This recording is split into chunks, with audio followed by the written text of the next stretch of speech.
Miongoni mwa watu ambao wanawachanganya wasomaji wengi wa maandiko ni mtu anaitwa Melkizedeki. Melkizedeki ni mtu ambaye anawachanganya wasomaji wengi sana wa maandiko, na wengi mpaka sasa hivi hawajajua kwamba yule bwana alikuwa ni nani. Yule bwana ni nani? Na baadhi ya watu wanasema yule Melkizedeki ndiye Kristo mwenyewe, yaani Melkizedeki ndio Yesu mwenyewe, Kristo. Watu wengi wanaangukia katika mtazamo huo hapo. Hasa leo nipo kukusaidia kumfahamu vizuri Melkizedeki, umeona, kumfahamu vizuri mfalme huyu ambaye anawachanganya watu wengi. Alafu kikubwa zaidi ni kwamba katika Biblia habari zake zimeandikwa kwa ufupi sana katika kitabu cha Mwanzo 15 pale au 14 kama sikosei.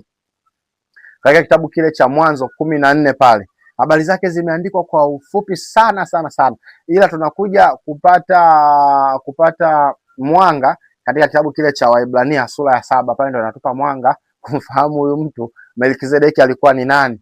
Sasa leo niko hapa kwa ajili ya kuwasaidia watu wote wenye maswali ya namna hii kumuhusu Melkizedeki. Jina langu ninaitwa Mwalimu Vincent Mwakisyala. Hii ni Hazina ya Kanisa. Kama hujasubscribe, nikuombe tu subscribe sasa channel hii, share maarifa haya kwa watu wengi, marafiki, ndugu na jamaa, na Mungu wa mbinguni atakubariki sana. Umeona? Mungu wa mbinguni atakubariki sana.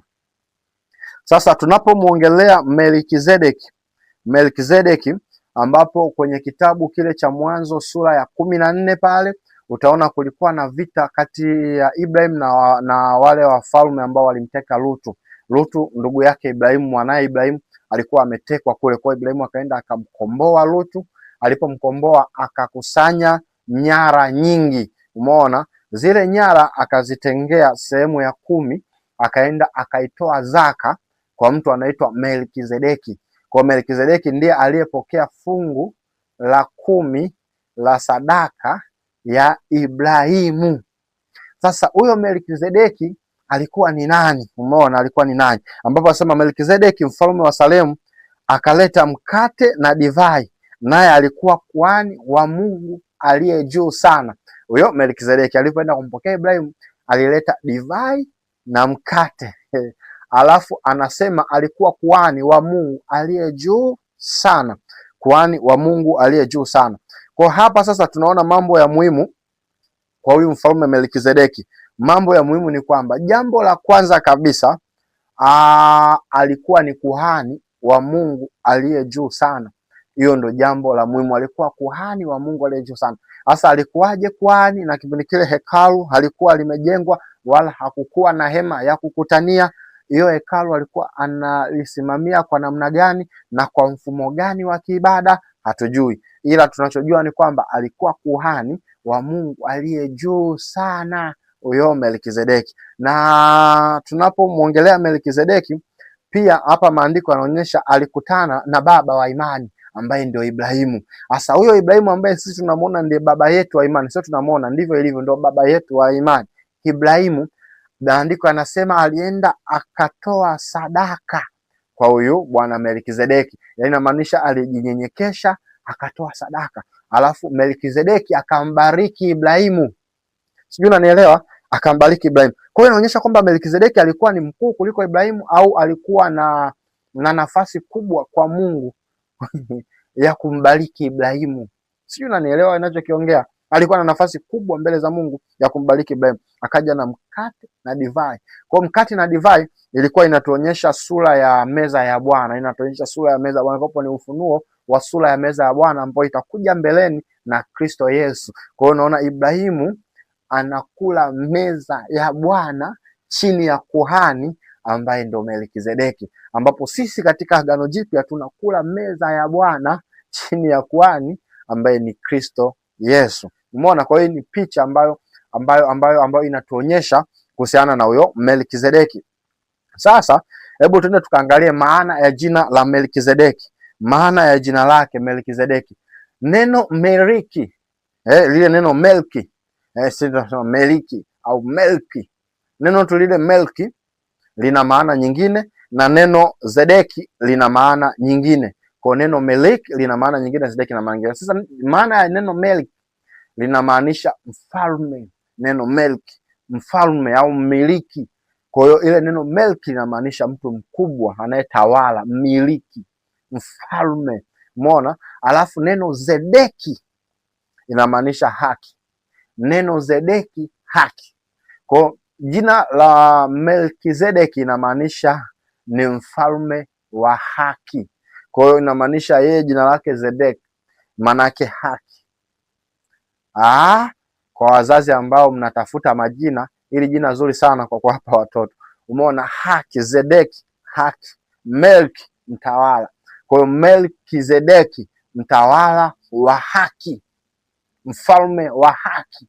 Sasa kwa lugha nyingine ndio tunapata maana nyingine kwamba mfalme wa amani. Hakuna mfalme wa haki asiyekuwa au asiyependa amani. Kwa unaposema Melkizedeki, mfalme wa amani ama mfalme wa haki.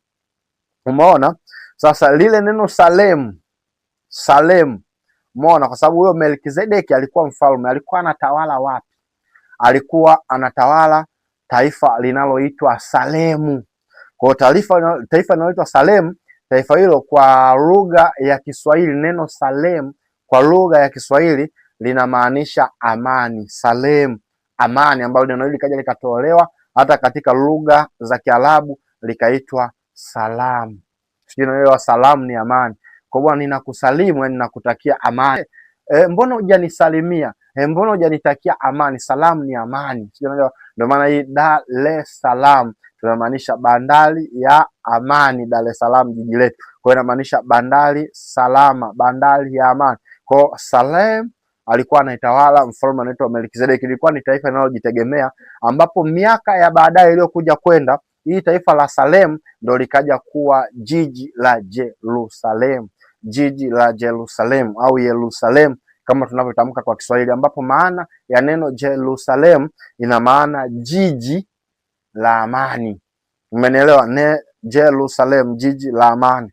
Kwa hiyo tunaposema Salem maana yake amani. Kwa hiyo maana anaitwa mfalme wa amani Melkizedeki, mfalme wa haki, mfalme wa amani. Amani ndipo sehemu ambayo alikuwa anaitawala Salem. Nafikiri hapo sasa tuko pamoja. Ninafanya hivi kwa maana utakapokutana na habari za Melkizedeki usije ukaja ukachanganya tena, kwa sababu ni habari ambazo zinawachanganya watu wengi. Kwa haya maarifa naamini atakusaidia sana kumuelewa Melkizedeki, na utakuwa mwalimu mzuri wa kuwafundisha watu wengine wanaotamani kujifunza kwa habari za Melkizedeki. Sasa mkanganyiko unapotokea ni hapa katika Waebrania 7 mstari wa 3. Hapa ndipo penye mkanganyiko mkubwa sana juu ya huyu Melkizedeki kwenye Waebrania 3. Hana baba, hana mama, hana wazazi, hana mwanzo wa siku zake wala mwisho wa uhai wake, bali amefananishwa na mwana wa Mungu, huyo adumu kuhani milele. Sasa hapo ndipo panaonyesha panaleta mkanganyiko mkubwa hapo. Hapa watu wengi ndipo wanaposema kwamba huyu mtu si wa kawaida, lazima atakuwa ni Yesu. Huyu mtu si wa kawaida, lazima atakuwa ni Yesu. Mtu gani ambaye hana baba, hana mama, hana wazazi, hana mwanzo wa kuishi kwake wala mwisho wa kuishi kwake, wala mwanzo wa siku zake wala mwisho wa siku zake? Basi huyu atakuwa ni Kristo Yesu. Nataka niwaambieni kwamba Melkizedeki hakuwa Yesu. Sasa hii naona nishai kulifundisha hili fundisho, lakini kuna baadhi ya watu wengi hawakunielewa. Sasa leo nataka nilieleweshe, niliweke clear zaidi. Melkizedeki hakuwa Yesu. Umenielewa? Hakuwa Yesu. Pale anaposema hana wazazi, umeona? Hana wazazi, umeona? Alafu kuna sehemu nyingine wanasema mfalme wa haki na amani. Kwa haya majina yanamrifaa Yesu moja kwa moja, kwa sababu Yesu katika kitabu cha Ufunuo anasema mimi ndimi Alfa na Omega, yani mwanzo na mwisho. Umeona? Alafu Yesu anasema mimi ndimi mfalme wa amani, yeye ndiye mfalme wa haki. Kwa maneno haya ndio yanamfanya watu wamfananishe Melkizedeki na Yesu. Mbona hapa tunatambulishwa Melkizedeki hana wazazi, hana baba, hana mama? Inakuwaje tena Melkizedeki awe mwanadamu wa kawaida? Inakuwaje Melkizedeki asiwe Yesu? Umeona? Wakati maandiko yanasema anafananishwa na mwana wa Adamu. Umeona? Sasa nataka tuyaongelee haya maandiko yanaongelea nini zaidi. Neno la msingi, mimi nawafundishaga watu siku zote mnaposoma Biblia, nawafundishaga watu kila siku mulichunguze andiko. Andiko linasema hivi, amefananishwa na nani? Na mwana wa Mungu, anafananishwa na mwana wa Adamu. Umeona kwenye nini anasema hivi, afananishwa na mwana wa Mungu, huyo adumu milele. Kwa hiyo neno anafananishwa, sio yeye ndiye, ila anafananishwa na nani? Na mwana wa Adamu. Kwa hiyo hakuwa ndiye mwana wa Adamu, ila yeye anafananishwa na nani? Na mwana wa Adamu. Sijui kama sasa hapo unanielewa. Kwa hiyo tunaposema mfano sio kitu halisi, ila kinafanania kitu halisi. Kwenye maandiko tuna kitu tunaita kivuli na uhalisia. Tunaposema Melkizedeki ni kivuli cha Kristo, ila hakuwa ndiye Kristo mwenyewe. Umeona, hakuwa ndiye Kristo mwenyewe, ila alikuwa ni kivuli, kwa sababu anafananishwa. Sijui unanielewa. Watu wengi sana kwenye maandiko wanafananishwa na Kristo. Kwenye maandiko ya Agano la Kale wengi sana wanafananishwa na Kristo katika maandiko ya Agano la Kale. Umeona, mwana kondoo anafananishwa na Kristo kwenye Agano la Kale, lakini Kristo je, ni mwana kondoo? Unakuta Kristo sio mwana kondoo, ila anafananishwa na mwana kondoo. Umeona, tunaona katika Agano la Kale kunaongelea kitu hiki, Agano Jipya linafunua kitu hiki. Kwa hiyo yule anafananishwa na mwana wa Adamu. Kwa hiyo tunaposema anafananishwa na mwana wa Mungu, inamaanisha alikuwa ni kivuli cha mwana wa Adamu. Sasa jambo la kulishika sasa hapa, jambo la kulishika ni kwamba Waebrania hii sura ya 7 mstari wa 15 inapomwongelea Melkizedeki anasema hivi, anasema tena hayo tusemayo ni dhahiri sana zaidi, ikiwa ametokea kuhani mwingine misili ya Melkizedeki. Sio, unaelewa? Hapa kwenye mstari wa 15 anafafanua vizuri, anasema ikiwa ametokea kuhani mwingine mithili ya Melkizedeki. Kwa hiyo hapa anaonyesha, anatumia neno kuhani mwingine, sio yule yule, ni mwingine. Na watu ambao tunafundisha natamani sana wangeipata hii video ili tunapofundisha watu tusifanye makosa ya namna hii. Umeona, anasema ametokea kuhani mwingine mithili ya Melkizedeki. Mithili, ningelikuwa na chaki siku zijazo nitakuwa nafundisha nafundisha na whiteboard hapa, nakuwa naandika, inakuwa ni vizuri ili kukimaster kitu kichwani. Mithili ya Melkizedeki. Kwa anapotumia neno mithili, inamaanisha hakuwa ndiye, ila huyu aliyetokea ni misili, yani anafanania na yule Melkizedeki.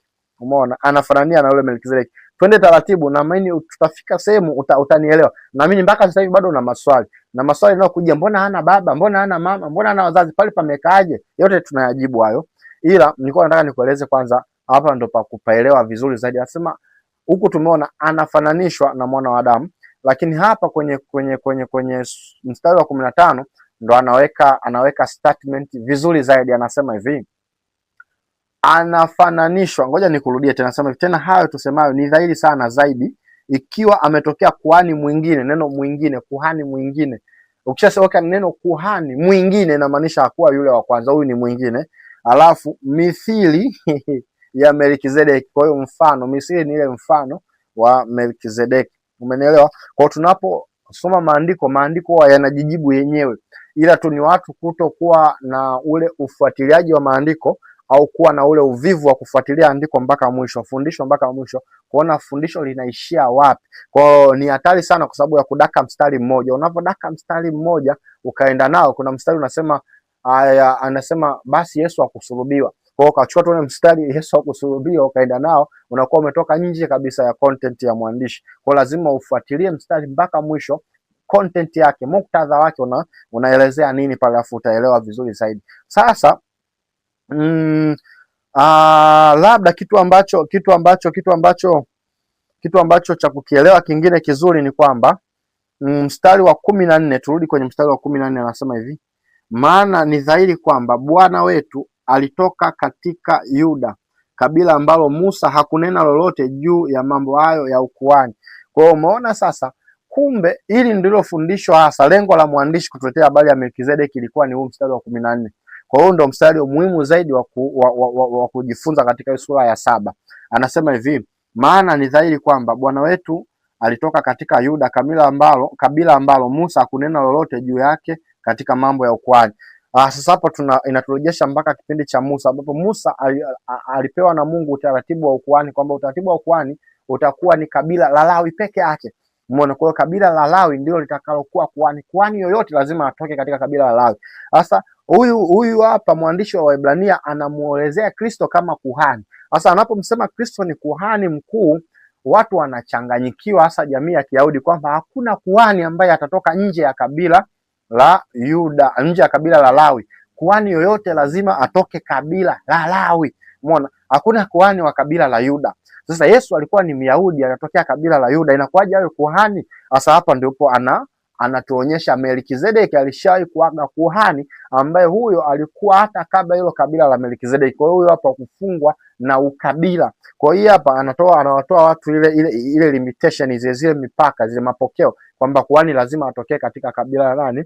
La Lawi. Anasema yupo kuhani ambaye alikuwa ni mkubwa kuliko kabila la Lawi, ambaye hata baba yetu Ibrahimu mwenyewe alienda kumtolea sadaka. Inamaanisha alimuinamia Melkizedeki. Kwa kama Ibrahimu ambaye ni baba yetu na ni mkubwa alimuinamia Melkizedeki, na huyo ni kuhani mkubwa kuliko wale makuhani ambao wanatokea katika kabila la Lawi, basi yupo kuhani ambaye mwingine katokea kabila la Yuda. Huyo sasa ndio mkuu zaidi. Sio, unanielewa? Kwa hiyo ndio hapo statement nzima ya sura hii ya 7. Umeona? Kwa hapa ndipo ambapo alikuwa anatuelezea. Kwa sasa Melkizedeki ni mfano, au kwa lugha nyingine tunasema ni type. Umeona? Si utimilifu. Yule ni mfano. Type. Kwa lugha nyingine nzuri tunasema ni kivuli. Sio, unaelewa? Kivuli. Kwa mfano tunapoongelea Adamu ni mfano wa Kristo. Ndio maana Yesu anaitwa Adamu wa pili. Umeona? Kwa hiyo ukisema Adamu ndiye Yesu utakuwa unakosea, ila ni mfano wa Yesu. Ukasema Yesu ndio Adamu utakuwa unakosea, ila Yesu ni Adamu wa pili. Kwa hiyo unanielewa? Kivuli, uhalisia. Kwa hiyo Yesu ndo anakuwa uhalisia. Alafu kuna kitu kinaitwa Pasaka. Umeona? Alafu kuna ile sadaka ya ukombozi. Kuna Pasaka walikuwa wanasherehekea, alafu kuna sadaka ya ukombozi. Kwa hiyo unaona kivuli, uhalisia. Agano Jipya ni uhalisia, Agano la Kale ni kivuli. Vivyo hivyo Melkizedeki alikuwa ni kivuli cha Kristo, lakini hakuwa ndio Kristo. Kwa hiyo tunaposema sasa, hapa ndo penye maswali mengi, ambapo naamini hata wewe ulikuwa unapasubiri kwa hamu kwamba nipaelezee hapa, kwamba mwalimu, sawa, tunakuelewa huko unakoelezea yote hayo, lakini mbona hana baba? Mbona hana mama? Mbona hana wazazi? Sasa hapo ndipo ambapo watu wengi wana maswali, na naenda kupajibu kama ifuatavyo. Umeona? Neno hana baba wala hana mama haimaanishi hakuwa nao. Sio, leo anaposema kwenye Waebrania hana baba hana mama, haimaanishi Melkizedeki hakuzaliwa au alishusha. Haimaanishi Melkizedeki akufa. Sio, unanielewa? Alipaa? Hapana. Melkizedeki alikuwa na baba, Melkizedeki alikuwa na mama. Sasa kwa nini maandiko anasema hana baba hana mama? Je, maandiko yanajipinga, au mwalimu unatoka nje ya maandiko, au mwalimu unabishana na maandiko? Hapana, sibishani na maandiko, ila nataka tuyaelewe vizuri maandiko. Umeona? Melkizedeki kipindi chake hakukuwa na rekodi yoyote ya kutokea katika uzao wake. Unavyowaona Wayahudi, hata hao Wayahudi wa leo tunawaona wako Israeli, hawa wana rekodi zote za vizazi vyao kuanzia kale. Yani fulani akamzaa fulani, Isaka akamzaa Yakobo, Yakobo akamzaa Yuda, Yuda akamzaa fulani, yeye akamzaa Yese akamzaa Daudi, Daudi akamzaa Sulemani, Sulemani akamzaa mpaka Yesu. Asa ile ndio rekodi.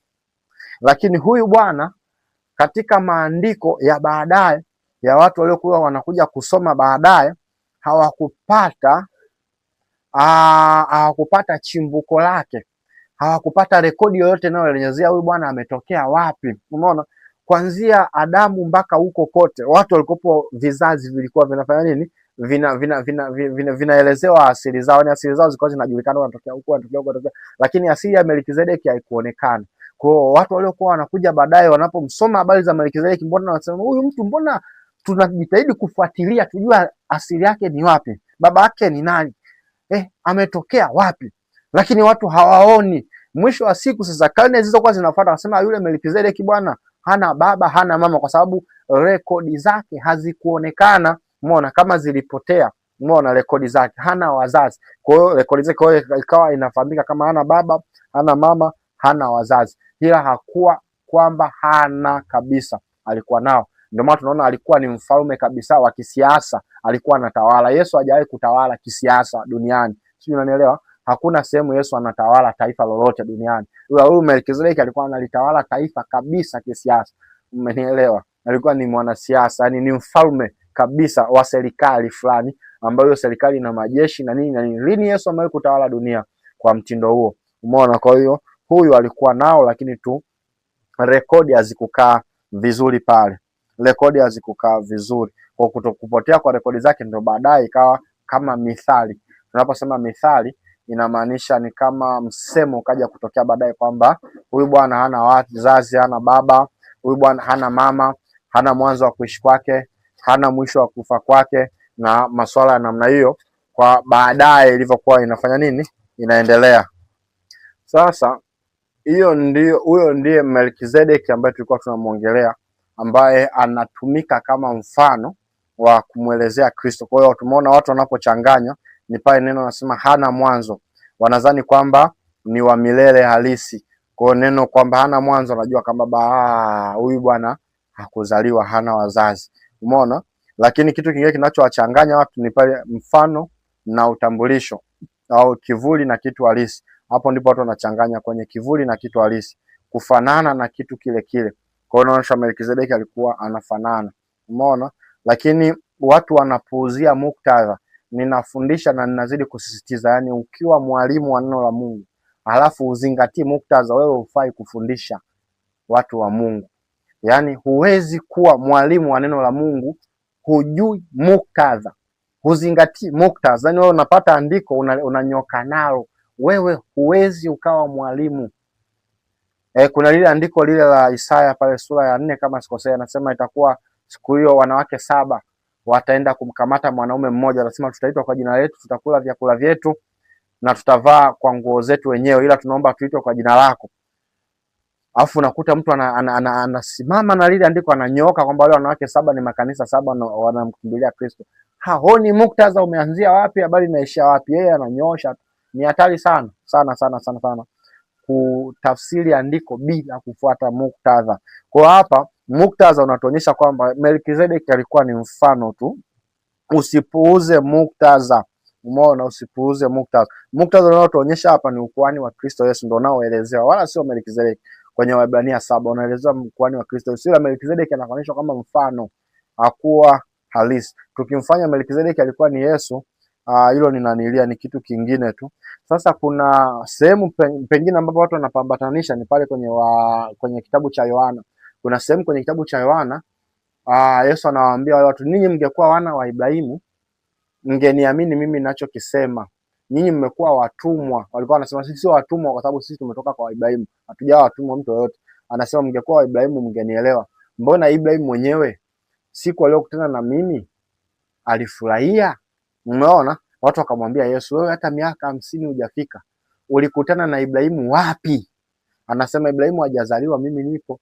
Wakawakota mawe wampiga, lakini Yesu akajificha. Umeona? Sasa watu ndio wanalichukua lile neno wanaliambatanisha na ile, kumbe Yesu alikutana na Ibrahimu siku ile Ibrahimu anatoka kupigana wale watu wa Sodoma kule kumkomboa Lutu. Umeona? Kwa hiyo inamaanisha yule Melkizedeki ndio Yesu anajiongelea hapa kwamba nikutana naye. Ile ni tofauti my friend. Huyu Melkizedeki alikuwa ni mtu. Yesu alikutana na Ibrahimu wapi? Ni katika kitabu kile cha Mwanzo 18 pale. Mwanzo 17, 18 pale. Pale ndipo Yesu anakutana na Ibrahimu. Maandiko yanasema kwamba walitokea watu watatu walikuwa wanapita. Ibrahimu akawaomba waingie nyumbani kwake, akawabembeleza. Walipofika pale nyumbani akawachinjia, umenielewa, mnyama, akawachinjia ng'ombe, ndama aliyekuwa amenona.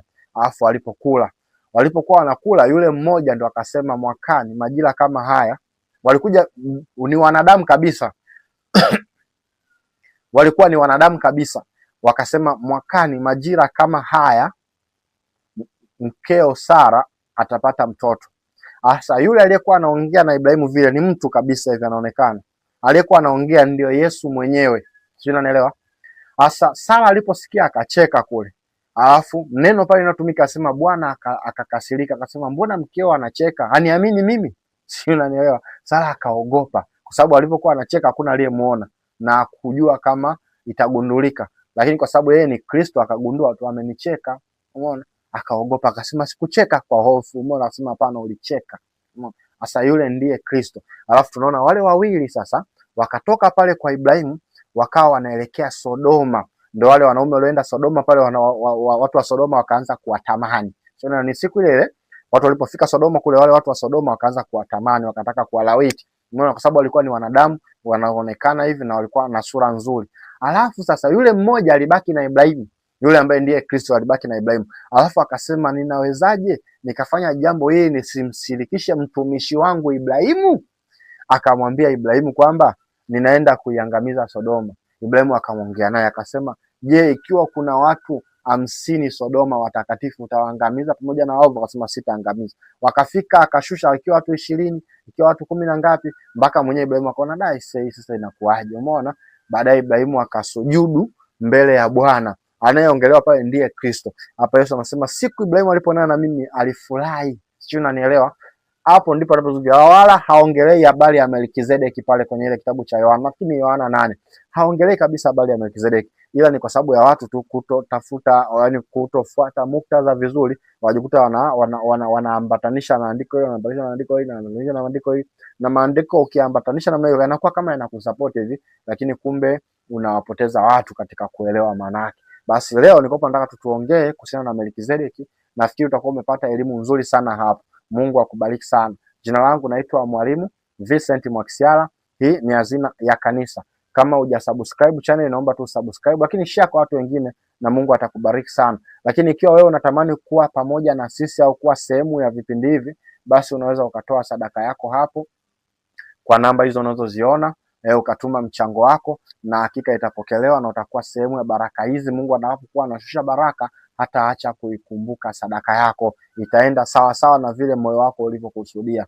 na Mungu wa mbinguni atakubariki sana. Tukutane katika kipindi kijacho. Amen.